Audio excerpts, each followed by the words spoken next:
مرحبا بكم جديد، مواصلين معكم ومع ملفات الحقائق. بالنسبة لليلة كالعادة للتواصل مع فريق البرنامج عندكم رقم متاعنا على الواتساب بالنمرو هذا، تنجموا تخليوا لنا رسائلكم مكتوبة وإلا مسجلة بالصوت وتبعثوهم، من بعد فريق الحقائق يعاود الاتصال بكم.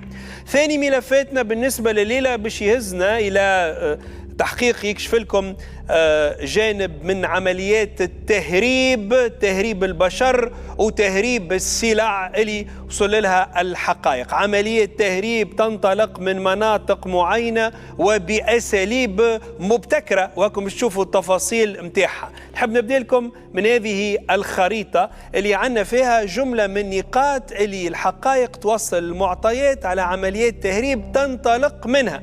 نبدأ الساعة بالوطن القبلي ومجموعة من المدن متاعو، هوارية، قليبية، منزل تميم، من بعد نمشيو للمنستير وصولا إلى صفاقس. العمليات إجمالا كيفاش تصير من هذه النقاط إلى جملة من النقاط الإيطالية. في الوطن القبلي عادة التوجه يكون البنتالارية، ثم في المنستير يكون اللامبيدوزا، وفي علاقة بصفاقس يما اللامبيدوزا وإلا مباشرة إلى ماتزارا في الأراضي الإيطالية. شنو اللي يصير فيها؟ تصير فيها عمليات تهريب متاع بشر وتهريب متاع السلع باستعمال السريع كما يتسمى، وبناء على ذلك تسميت العمليات كلها باستعمال هذه الطريقة عمليات السريع. السريع اللي هو شنو؟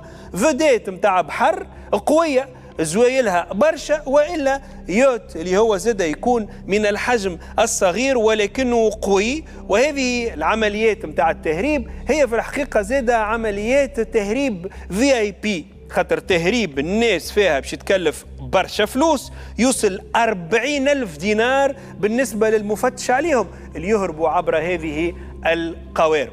شو يتم تهريبه زاد من خلال هالسريع؟ يتم تهريب المخدرات في الشنطة. هذه التسمية متاعها عند الجماعة اللي ينشطوا في هذا المجال. الشنطة كما يقولوا له خيان المسارة اللي باش تكون فيها أنواع وأشكال من المخدرات. والتواصل ما بينات عناصر هذه العصابة محسوب، هو زاد ما يصيرش تواصل عادي، إنما يصير تواصل عبر الاتصال بالأقمار الصناعية وتحديدا عبر أجهزة الثريا اللي هي تربط مباشرة بالأقمار الصناعية. عمليات منظمة لعصابات قاعدة تطور في نشاطها. الشنطة والسريع، تحقيق مروة محجوب.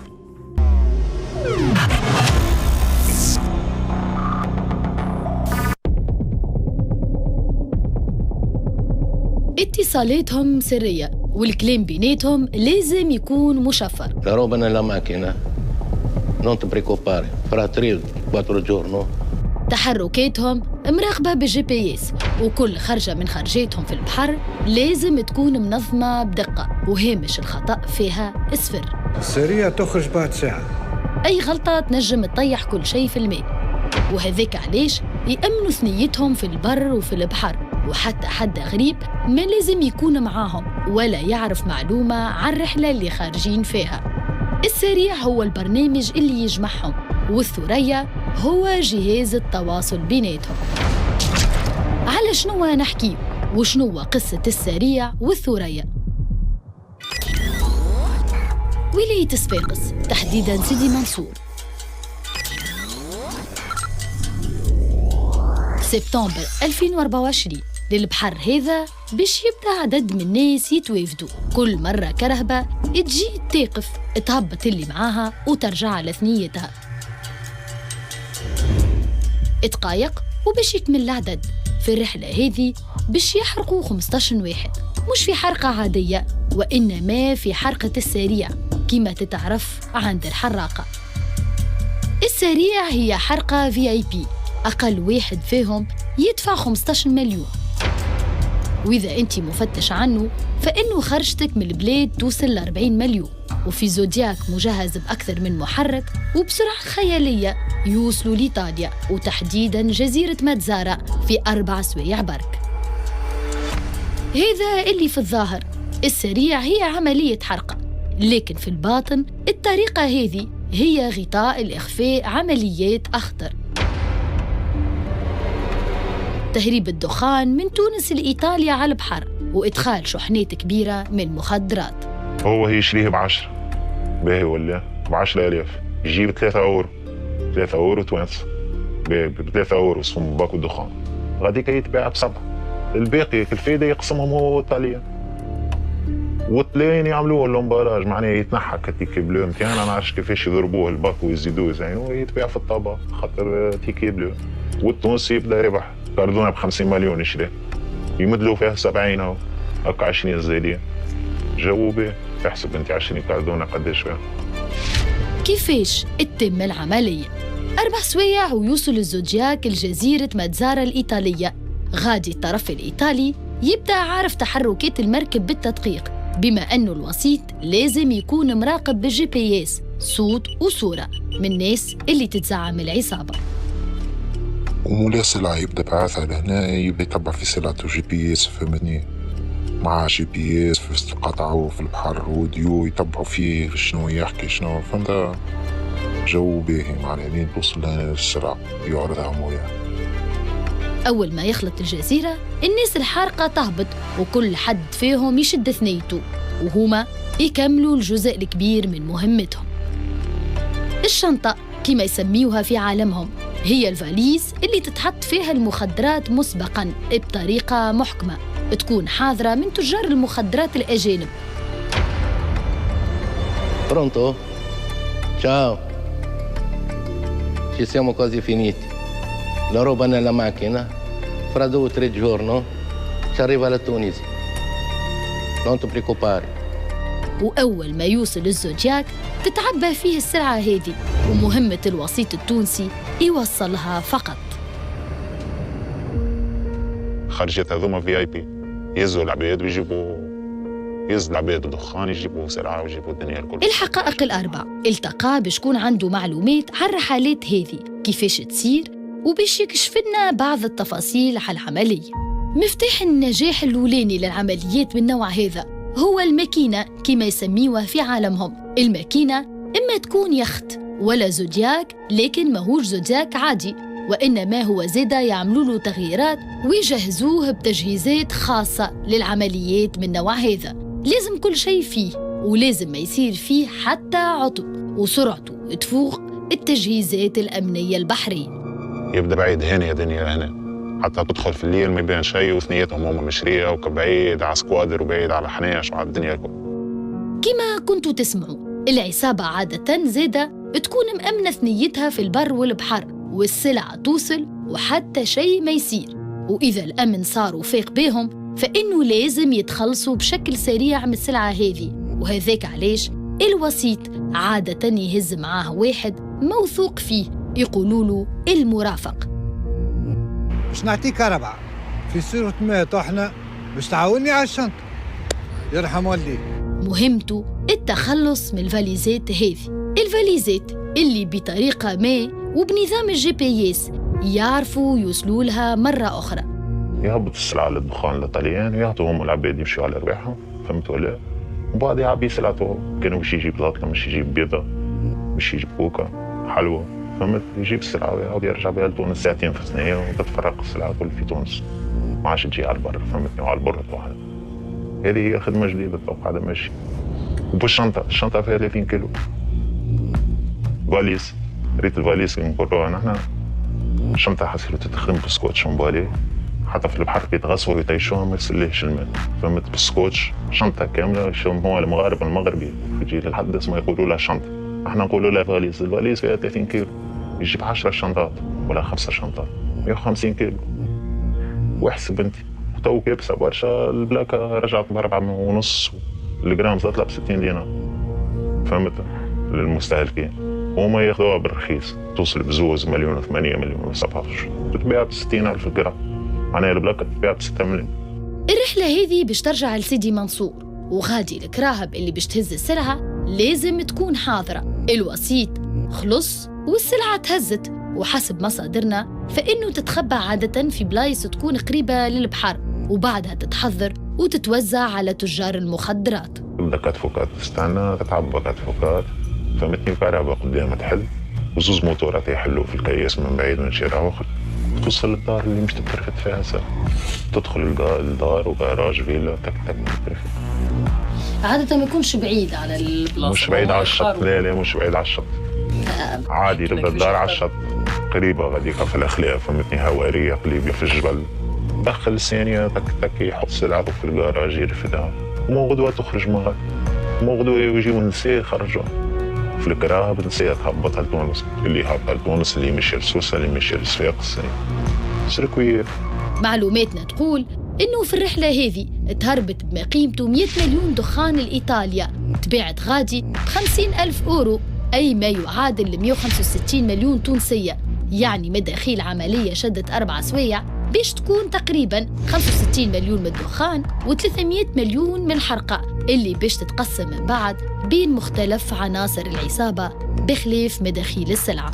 جابوا 5 شنطات و5 كيلو بيض، فهمتني، وصلوا ورجعوا من سيسيليا بالشنطات 5 شنطات زاده 150 كيلو و5 كيلو بيض وشوية حلوى بستهزئ. بما يعادل قد ايه فلوس كي نحكيو على الرحلة هذه؟ شنو فلوس تونس معناها ولا بالورو ولا مش تحسبها بفلوس تونس؟ هو يعمل 600 مليون في الفواياج، يجيب بيه السلعة يبيعها بالدبل والتريبل، معناها في الفواياج يدخل مليار ونص. بوابات العبور كل مرة تبدلها الشبكات هذه، وذاك علاش نلقاو أكثر من مسلك للعصابات هذه بين تونس وإيطاليا. بخلاف سيدي منصور صفاقس نلقاو منزل تميم، قليبيا، الهوارية، المستير، الكلها ولايات قريبة برشا من السواحل الإيطالية، وهذاك علاش تشهد النوع هذا من العمليات. ماتريال زودياكات ويوتات بي ولا من سوسة، كل مرة يضربون بلاصة من تونس العاصمة وانت ماشي حتى لصفاقس، فهمت، كل مرة يختاروا سكتور يخرجوا منه. آخر مرة جات السلعة على طريق نفيذة، مطار نفيذة ورا مطار نفيذة، بحر اسمه سلوم، توصل السلعة من المغرب لإسبانيا، من إسبانيا توصل للطليان، من الطليان تعود ترجع على الماء، يدخلوها على الماء تولي أقرب، فهمتني، وانقص ريسك.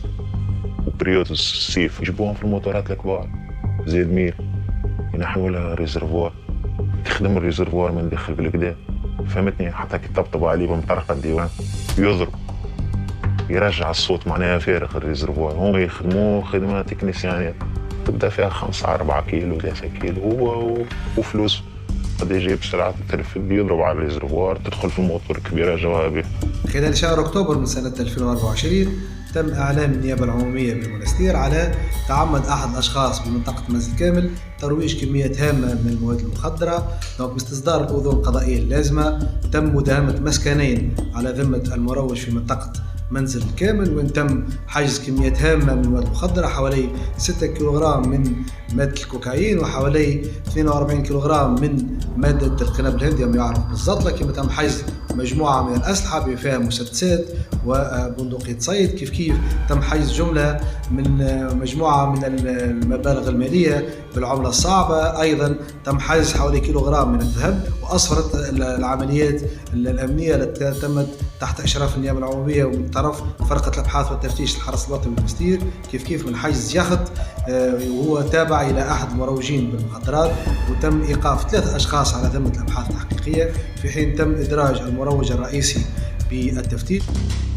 كميات كبيرة من الكوكايين قاعدة تدخل على البحر، وهذا اللي تكشفه العناصر الأمنية ومصالح الديوانة في عملياتها، واللي باش نعرفوه إنه النوع اللي قاعد يدخل بكثرة لتونس في الآونة الأخيرة هو الكريستال ميث أو كوكايين الفقراء كما يتسمى في أوروبا، من أخطر الأنواع اللي قاعدة تتروج اليوم في تونس لأنه رخيصة وتأثيرها على يستهلكها سريع ومفعولها اختيف. مخدومة بالكتامين وشوية روح نتاع كوكا مش برشا، وحاجة أخرى نعرفش يعملوها يزرقوها للحصونية، أبار الكتامين هي تتزرق للحصونية، فهمتني، حسيلو خلطة مصنوعة كوكا تبدا صحيحة تشم هيتش عندك لين تصد خشمك ما عادش تجم انت، فهمتني، تجبد روحك منه الموضوع.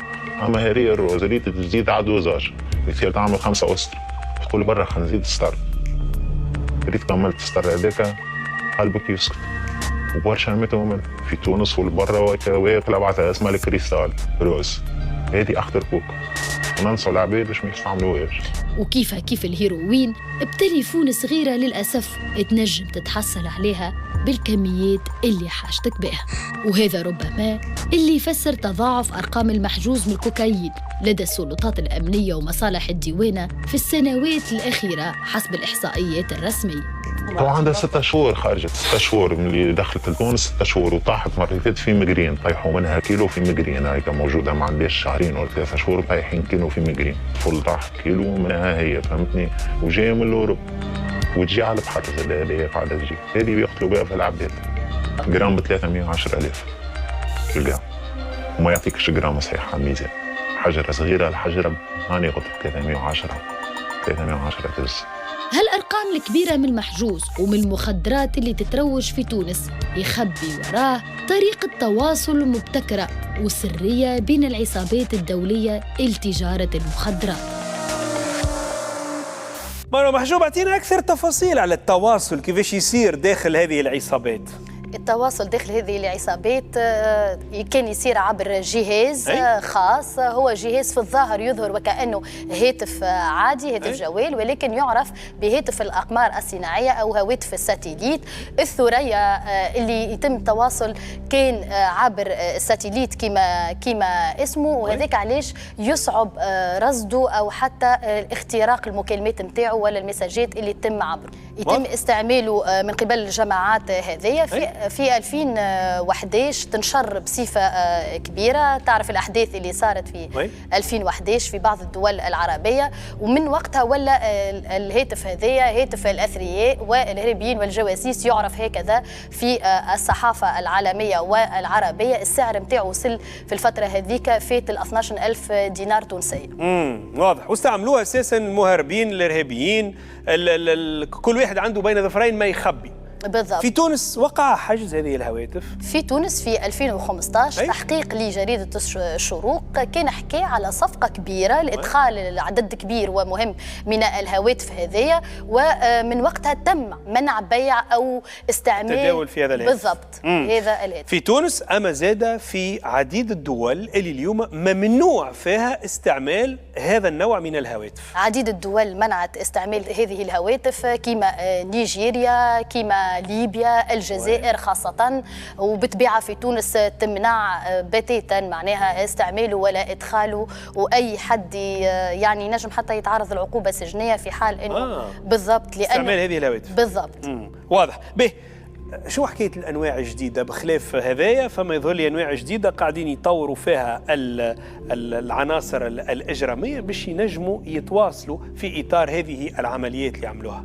بالضبط. شكلا هو يشبه للهاتف الثريا، الهاتف هذا اللي تشوف فيه هو هاتف اللاند روفر.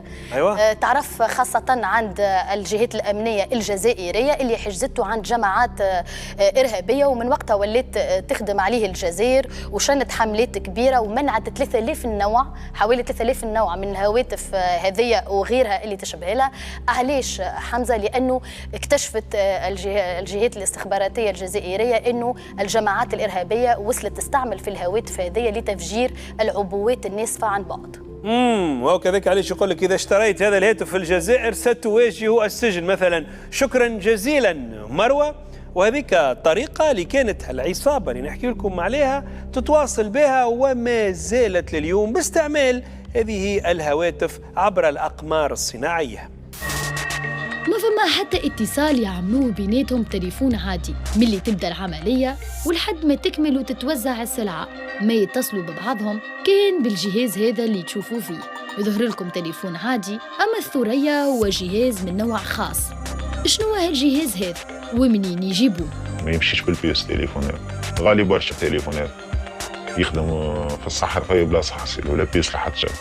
الثريا جهاز الساتيليت أو هاتف القمر الصناعي كيما يسميوه، تصنع خصيصا للتواصل بالأقمار الصناعية، وذاك علاش صعيب على أي دولة إنه تتجسس عليه ولا تفك اللغز متاعه. وذاك علاش زاده ولا الجهاز الأمثل لدى عصابات تجارة المخدرات والأسلحة وحتى الإرهابيين والمهربين، الشيء اللي خلى عدد من الدول تمنع بيعه واستعماله. تونس زادة من بين البلدان اللي ما يتسوقش فيها النوع هذا من الجهاز، وذاك علاش باش يتحجز الثريا في ماي 2024 بعد ما الأمن نجح في القبض على عصابة تجارة مخدرات وصلت بنفس الطريقة اللي كنا نحكيوكم عليها البورتة بولبا بكميات كبيرة من المخدرات كانت ناوية توزعها في جهة الساحل.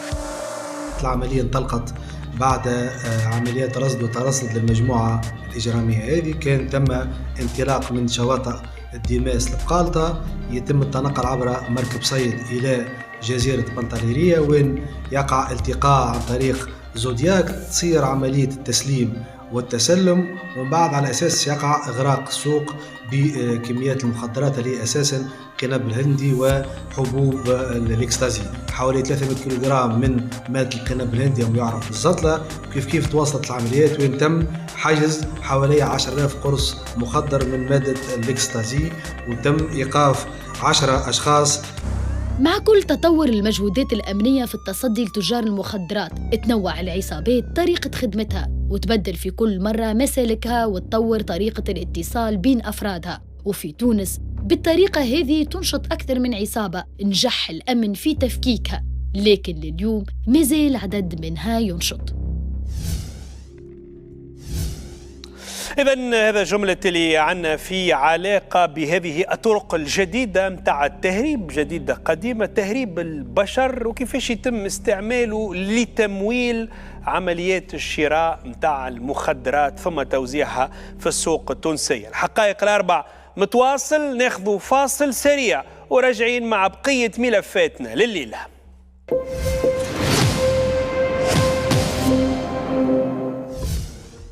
في الحقائق الأربع، انتصار تتلقى مقتولة في شقة بعد أسبوع من اختفائها.